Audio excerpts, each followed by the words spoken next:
Mudando um pouco de assunto, né? Vamos imaginar assim, dia 26 de outubro, William Bonner acabou de proclamar o resultado do segundo turno, você foi eleito presidente.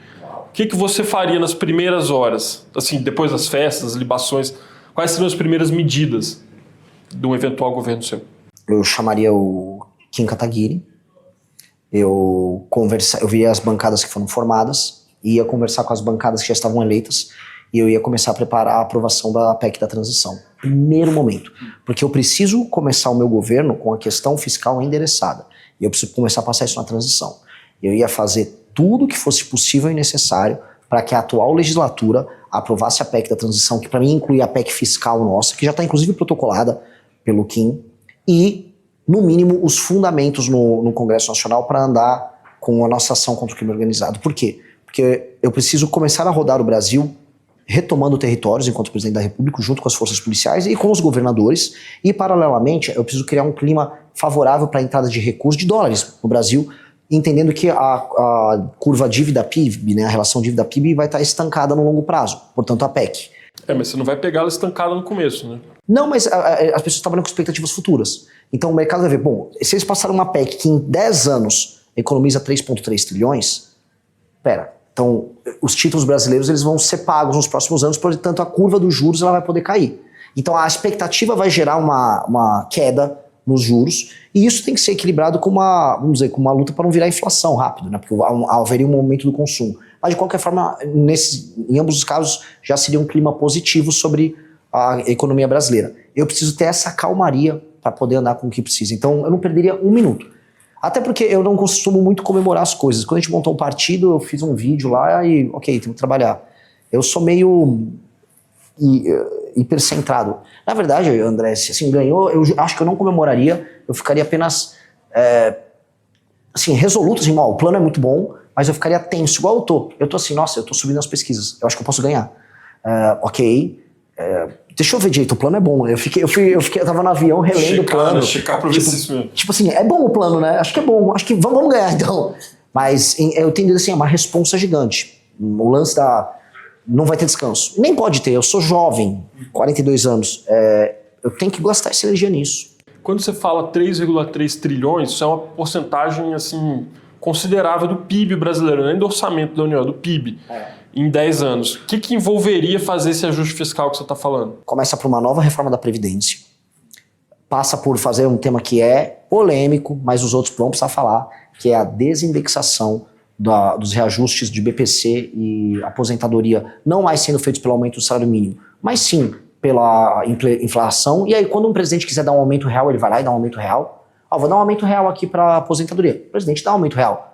Agora não dá para ser isso de maneira automática como porque na prática, como o aumento do salário mínimo é atrelado no fim do dia, não só a produtividade do trabalhador, mas PIB, etc., você acaba gerando uma bomba relógio orçamentária que já faz com que a Previdência esteja fora de controle. BPC também.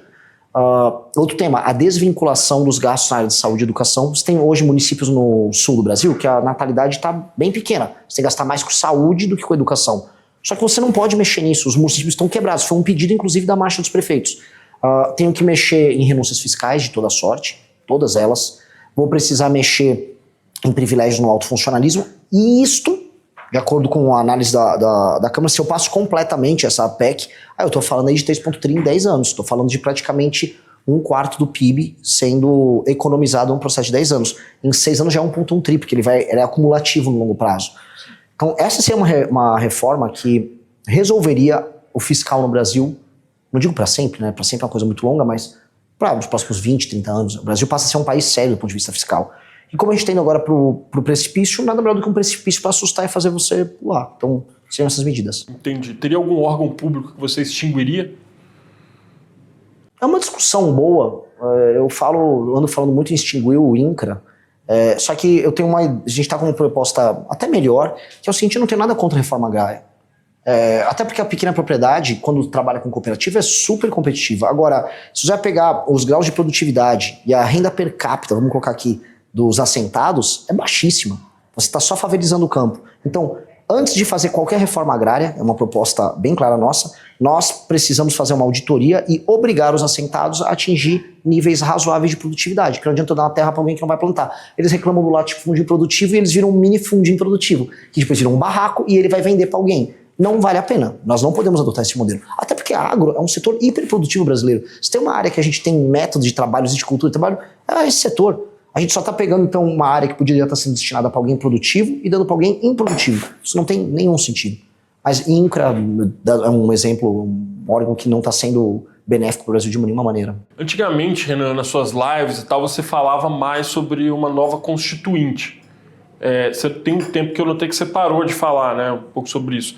Você desistiu de fazer uma constituinte? Você acha que é válido ainda essa ideia? O que você pensa sobre isso? Um jornalista atento é sempre um perigo, porque eu realmente diminuí mesmo a fala disso, porque não dá para fazer isso no primeiro mandato. Realmente, assim, se eu quiser fazer o que eu estou propondo aqui, eu não vou conseguir fazer uma constituinte junto. Então eu preciso fazer no segundo mandato. Eu preciso fazer um conjunto de reformas que apontem uma direção e as pessoas entendam assim, a direção é boa. Aí eu vou falar, quer agora ir realmente para essa direção? Então vamos mudar a Constituição. É basicamente acumular força política. Não vai dar para fazer tudo ao mesmo tempo. Então eu estou tirando um pouco o pé, não da tese, porque a tese eu defendo publicamente, precisa, mas eu não posso entregar isso no meu primeiro mandato. Você, nessas suas viagens agora na pré-campanha, você foi para o Maranhão, você foi para a favela do Coroadinho, e lá você se espantou muito com um cadáver de cachorro, né? Que você viu lá no lixão, né, eu acho, na rua. E o que você aprendeu, você diria que você aprendeu nessas viagens suas, Renan, pelo Brasil? Duas coisas. A primeira é que a classe política brasileira, como o sistema federativo brasileiro, ele concentra poder nas regiões mais improdutivas, a classe política ela é hiperrepresentada por políticos que acham normal um lugar como Coroadinho. Isso faz com que a administração pública como um todo e o foco do Estado não atenda, por exemplo, as necessidades de pessoas que estão vivendo em lugares com IDH melhor. Então, às vezes você pergunta assim, por que ninguém fala de desvalorização no Brasil? Porque se eu pegar um político do Maranhão ou do Piauí, ele nem sequer vê isso como um problema. Não está no sistema de valores dele a ideia de que esgoto a céu aberto é um problema. Ele fala, mas pera, sempre tem esgoto a céu aberto. Na cabeça de um político do Amapá, como é o Alcolumbre, que é presidente do Senado, a ideia de que você tem crime organizado e isso é um problema, ele fala, mas sempre tem crime organizado. E isso é muito problemático. Quando você roda nas regiões administradas pelo que há de pior na política brasileira, você percebe que do eleitor, da pessoa comum ao político, há uma aceitação total e completa do absurdo. E numa federação em que quem manda, infelizmente, é o mais improdutivo, isso se torna a regra para todos. E aí isso tem um efeito em que o Brasil não se torna mais São Paulo, não se torna mais Paraná, ele se torna mais Maranhão. E isso definitivamente não é bom nem para Maranhão, nem para São Paulo. Então, aquilo me deu a urgência. Cara, o inimigo é o Centrão. O inimigo é o Centrão, é o sistema de incentivos, e fez a gente ter essa equação que eu chamo de lei de responsabilidade gerencial, que é mudar a forma como a política é feita no Brasil, que me fez hoje nessa marcha dos prefeitos e ter talvez uma das coisas mais difíceis, que é eu explicar isso para os prefeitos. E como é que eles reagiram? Muito melhor do que eu imaginava.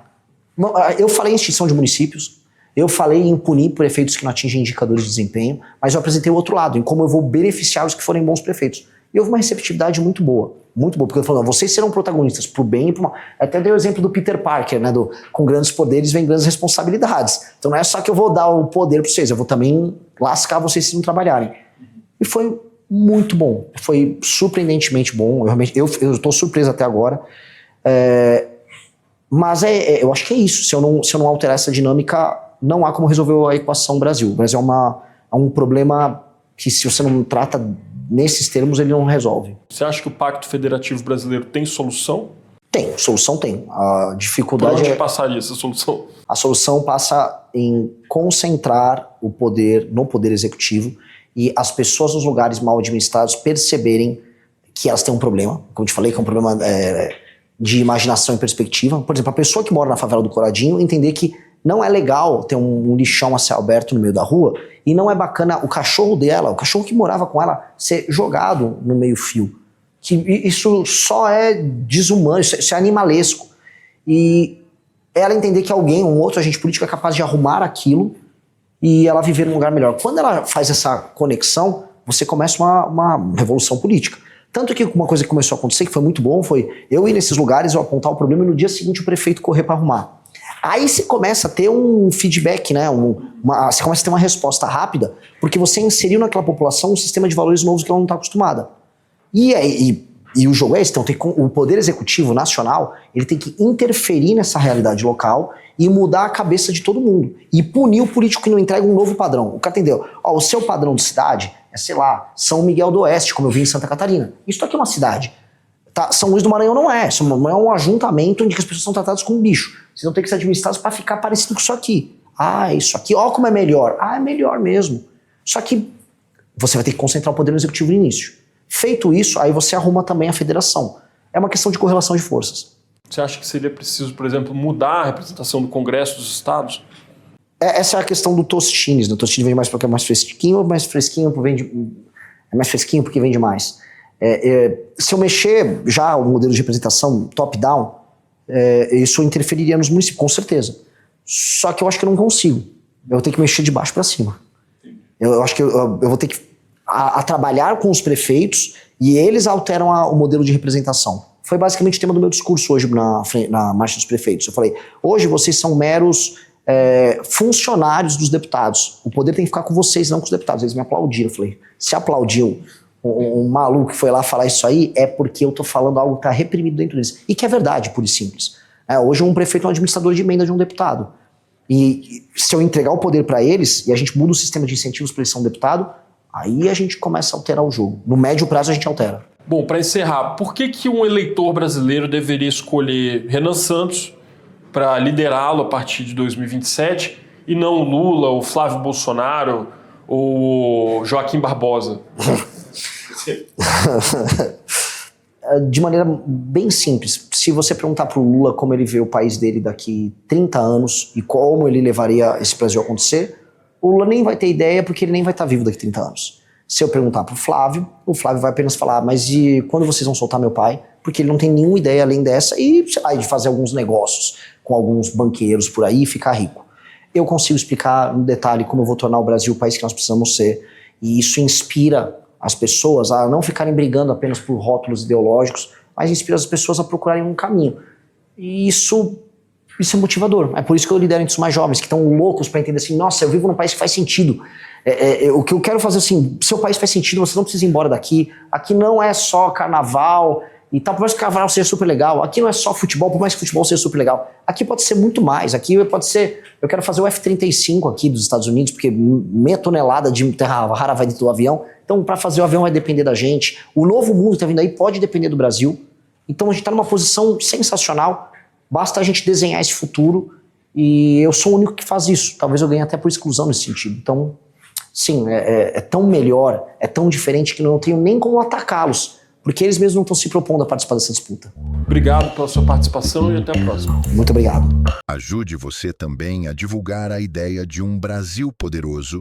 Deixe o like e se inscreva no canal, ajuda bastante. Até o próximo vídeo.